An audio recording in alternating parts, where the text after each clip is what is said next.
you know, it was just like music was the first love over everything, though. You know what I'm saying? Like once I saw Michael Jackson perform on this Motown special, you know what I'm saying? It just told me, like, it just sent like waves through me, and I was just like, that's what I'm going to do.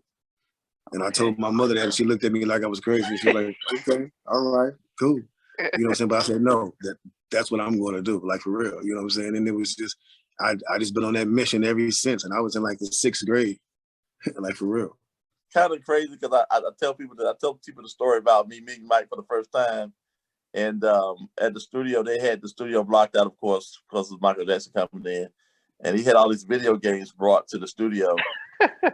And I'm a video game fanatic. I love video games, but I was actually back playing one of his games, and I just happened to see these pale hands on the control next to me, because because like the game I was playing, you have to be into it. So, and and I was saying to myself, like, God, these are pale hands right here. And then he started to talk, and I was like, I kind of like freaked out for a second. I was like, oh, snap, it's Michael Jackson. And he was like, oh, go over here and shoot that. I mean, it's his game, so he knew how to, So I was bugging out, man. And, so even though we lost, he's like, he was like, well, I know you're here to, saying because you're back here, you're working here with me. So he's like, who are you working with? I'm like, I'm with Teddy. He's like, he's like, oh, okay. He asked me, of course, asked me my name and all that stuff. But that's like the first time. That's how I met him. And it was like super odd, but it was cool. You know what I'm saying? Yeah. All right, I'm gonna go for Michael Jackson song, "I Can't Help It," written by Stevie Wonder. Oh, okay. Wow. Okay. My all-time favorite is Michael Jackson's "The Lady in My Life." Just. I didn't like that song. You didn't like that song? No, because I felt he was singing about another woman and not me. Oh, okay. Did you guys ever get to meet him or any of the Jacksons? Oh, you did? Yeah, I met him. Yeah. How was that experience? Wow. Oh my God, it was the best experience of my life meeting that man. I always wanted to meet him as a girl, and to have my dream come true, meet him on the Bad Tour, was like, oh, the ultimate in my whole career. Yeah. Wow. Outstanding. Did he know of you guys? Yeah, he loved our music. He was just beautiful, humble, funny, and just gorgeous man. Wow. Yeah. Oh goodness. What about the other siblings, Janet or the Jacksons? No, I hope to meet her soon though. I'd love to meet Janet, but Michael, like when we got to meet the Queen and other people in the industry and in entertainment, but yeah, the highlight of my life in my career was to meet Michael. Wow. And so I walk inside of the auditorium, and I'm standing about like maybe I'm in this aisleway where it's about maybe 5 rows up, and Michael's about 8 or 9 rows down, and I'm just like in awe because I'm in the same room as with Michael Jackson. It's like, who does this, and so he's talking with his assistant. His assistant looks at him. And Michael looks over at me. He looks back at his assistant. He whispered to him about something. He looks back at me, and he whispers again over to his assistant, and he turns. He just started walking towards me. What are you thinking? I'm stuck. Like, should I move? What's going on? Is security going to come and try to, get me or whatever? What am I supposed to do right now? So I'm just stuck there, standing there in this alleyway while Michael Jackson's walking towards me. And he's wearing his red and black shirt and and some black pants. I think it's from his Bad era, wearing one of those outfits. And so he looks at me. He's wearing these Ray-Ban glasses. but not the aviators. He's wearing the kind that goes straight across with the little silver, things on the side. And he pulls his glasses down and he says, Jon Jon, truth is amazing. That you guys are bad. He said, my family looks at you guys' music videos all the time. We love you guys. What?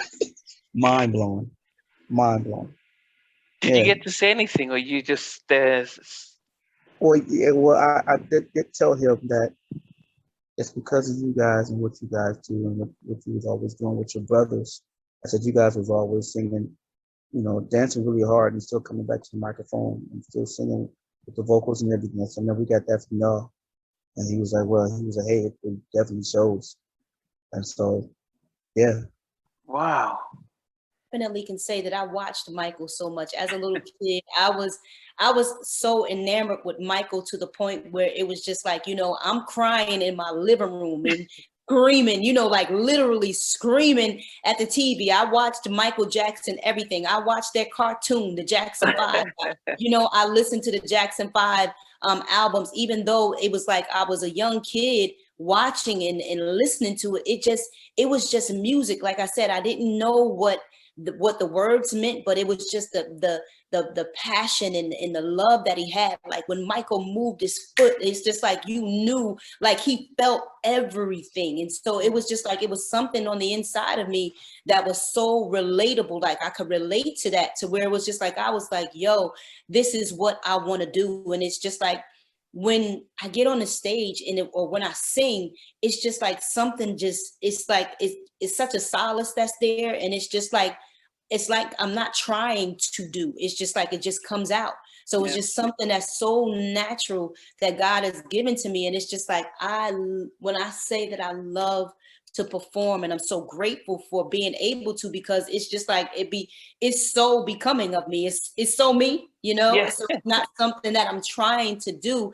It's just that it just comes out that way. And because I watched Michael so much, it was just that I was able to relate to him. I wasn't trying to be him. As a kid, you mimic. Oh, don't get me wrong. I mimicked everything that he did because I loved what I saw. And it was just the performance, the singing, like you said, the whole package. Yeah. And it was something that I always just wanted to do. It made me, it brought so much more out of me seeing that. But it was just more or less, I can't even front. Michael had always just hands down the one for me. So it was just like whatever he did, it was just like he always circumvented himself. Like it was like Michael always came back with something. So it was like he stayed in our faces, even when Mary was on the scene and when everybody else was on the scene. Michael was so relevant. He was always relevant. He always had that relevancy.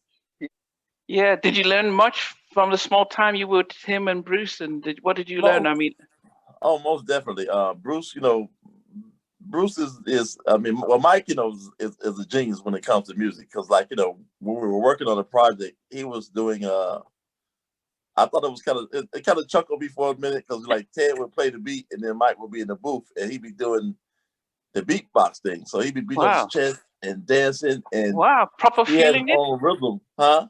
He's feeling it, really feeling the music. Yeah, man. He would be in the booth and you can, like the mic is on, so it's live. You can hear him. He was doing this thing and he's beating on his chest and just patting his feet, snapping his fingers. Wow. And then he'll say a few words, So Ted was like, he's kind of like trying to put it together, like the words. So that's how he was writing. Oh, so he'll do like that and then he'll use that to start writing the songs? Yeah, he would like do stuff and he was like, come up with melodies and things like that, and write certain little words. Wow. And then he put out a little basis, maybe like a semi hook, and then from there he took it to the house in Neverland Valley, and then we went out a day and he finished the vocals pretty much, saying for the rough at his studio at his home. Wow. So it was a very eventful, man, and it's crazy. It's crazy that I got a chance to work with him, because where I'm from, his mother is actually from, his mother's family is from where I'm from. Okay. In Alabama anyway. And I went to church with like some of his cousins and stuff like that. Yeah, yeah. And I never got a chance to tell him because I just found out, you know, saying the last maybe 3 years Okay. that was the case. And I was like, wow, because I If found out what his mom's last name was. Okay. But yeah, man, he taught me like, you know, I've always done music, but I, you know, he'd do things and I was like, he'd be off tempo. And I was like, dang, Mike kind of off tempo with that. And he was like, but I noticed that he was in the same place every time. It wasn't like he was off, but he was just, you know, just missing. He would be off in the same place. So I was like, yo, Ted, ain't Mike off? I said, but he off in the same place. So is he doing it on purpose? And so when he came out of the booth, I asked him about, you know, about that, like that process. And he was like, well, you know, music is a circle. So, you know, music is a circle. It's like where you put something on the beat is kind of like where you lay it at, you know what I'm saying? So, you know, normally, you 1, 2, 1, 2, you know, 1, 2, 3, that kind of beat. But he's like this, 1, 2, like that. So he would put stuff like really late or, you know what I'm saying? But he had these intricate harmonies over it and just felt so crazy. Wow. So we're in the studio. Michael wanted to meet me. Biggie Smalls was downstairs from us. And Teddy, we were supposed to go on tour. So Mike said, I got to get this album done. So he had the Hit Factory build him a studio on the top floor so Teddy can be there to record this album. They put the studio together in 8 days. Wow. And he spared no expense. So we had round the clock gophers, anything we want to do, you know, because we was rehearsing down the street. Okay. So crazy. So anyway, Mike said, I want to meet your guy. So he wanted to meet me. And that was the highlight for me. Me meet Michael Jackson. I'm in the room with Michael Jackson. I'm like, right here. Shaking his hand. I'm shaking Mike's hand. He's like talking to me like, and the most interesting thing I saw was he had a guy in the room, right? And this guy sat back and he would write everything that everybody's kind of saying, right? Like say for instance, was working on a song, Mike will be like humming some ideas, like it's not really a full word. He's like going, summer, and this dude is writing and making sense of that. Wow. So I said to Mike, I said, what? He said, that's how we used to do it back in the day, Motown. We didn't have cassette players. We'd actually have a guy making sense of our stuff. That was incredible for me. That was incredible because when we got finished, the guy said, hey, Mike, was this what you're trying to say? He said, yeah, that's it. That was incredible, man. And not only that, right? So the weirdest thing was, you know, we buy sneakers, right? We sneaker guys. Yeah, yeah. So you know, Mike told me that he made us turn all the lights out in the studio. All you could see was the lights on the mixing board. And Teddy started playing the track and he started dancing. I mean, he was going in like, he was dancing, like sweating and everything. I was blown away, man. This guy's, he's intense. So he cut these vocals, right? On the song. It was a song for the Addams Family movie. Oh, yeah. Yeah. He cut these vocals. When I tell you these vocals was like, I was like, he didn't like them. He was like, yo, Teddy, sounds good, but it's not that right. Let me take this home. So he took wherever he went, home, and he came back with the vocals. It sounded like the angels came out of the sky. It was so perfect, man. So perfect. I couldn't believe it. I was like, this guy, I couldn't think could get no better than that. Wow. And then after that, we sitting down and he didn't know how to do the bogo, you know. So we was showing him the bogo. Me trying to show Michael the bogo. He was asking me how to dance. I'm like, yo, Mike, what? You asking me? Well, I know how to do this a little bit, you know, that's how you do it, you know. So then he said, hey, so how do you keep your gym shoes clean? I said, Mike, I just go buy new ones, man. You know. So that was an awesome moment, man. You know, it was an awesome moment, man. You know, for him to validate my sound, that meant the world. I mean, that was it for me, man. That was, when the Dangerous project came about, did Teddy call you to say we need some songs, or how did I know you did Joy and remember I know about the Joy, but did you get involved in any other things on the Dangerous album? Well, he called myself and Bernard Bell, the only two writers he called to ask, to help him write those songs. We went down there, we wrote songs. I worked on Remember the Time, and I worked on Joy. Those are the two songs I worked on. Michael had recorded some melodies for Joy, but there were no lyrics. I wrote the lyrics. I used, finished off his melody. I don't think he had a melody for the bridge. I'm not sure.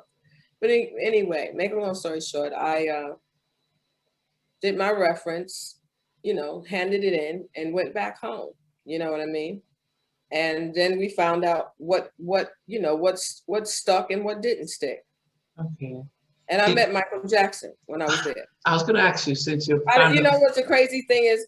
I don't have a photo, and I'm so mad at myself. I don't want to talk about that, but in any case, I had my camera and everything there too, but I was so nervous. No, talk about it. I mean, what did you meet him? I was just so nervous. I just fanned out ridiculously. I was so nervous, and it was brief. But I know he would have taken a picture because he's a professional. He's used to taking pictures. But I kept thinking that since I'm here in a professional capacity, I shouldn't act like that. But I was wrong. I should have asked him for a picture. He would have taken it. Yeah, but in the moment, I mean, you've been a fan since he was in the Jackson 5. What was the first meeting? I could barely speak. I couldn't speak. That's what I'm trying to tell you. I acted really goofy. I'm sure. Was this in New York or LA? It was at the Larrabee studio in LA. Okay. And Bruce Sweeten was there. He was there doing engineering. And that's when Teddy was with Harvey Alston. Okay, yeah, I heard about Harvey. It has a very funny voice. Was John Marie there as well? No, John Marie wasn't there. Okay. They had the famous Bruce Sweeten was there. Yeah. And he just passed away recently. Yeah, just passed. Yes. Right. But when you met Mike, did you reach out to shake hands? Did he actually say thanks? Yeah, of course. He was very nice. He was wonderful. But I didn't have that much to say. It seemed like somebody had put tape on my mouth or something. It was a glue on my lips. It was just crazy. I was just looking, and it was like I was scared to look because I couldn't believe I was standing in front of him. It was nuts. It was nuts. I mean, and I guess you've had one of the few people who've actually recorded him and stuff like that, and we've only been privileged to watch him on TV or maybe luckily at a concert. But the guy behind the scenes, so he's not playing with chimpanzees. The actual guy in the studio. I mean, as an engineer and a producer, what was it like for you just seeing that and then learning that and then taking that on compared to when you're working with other artists? Well, like I say, with him, it was like super comfortable because he was like really into the people that were in the room. So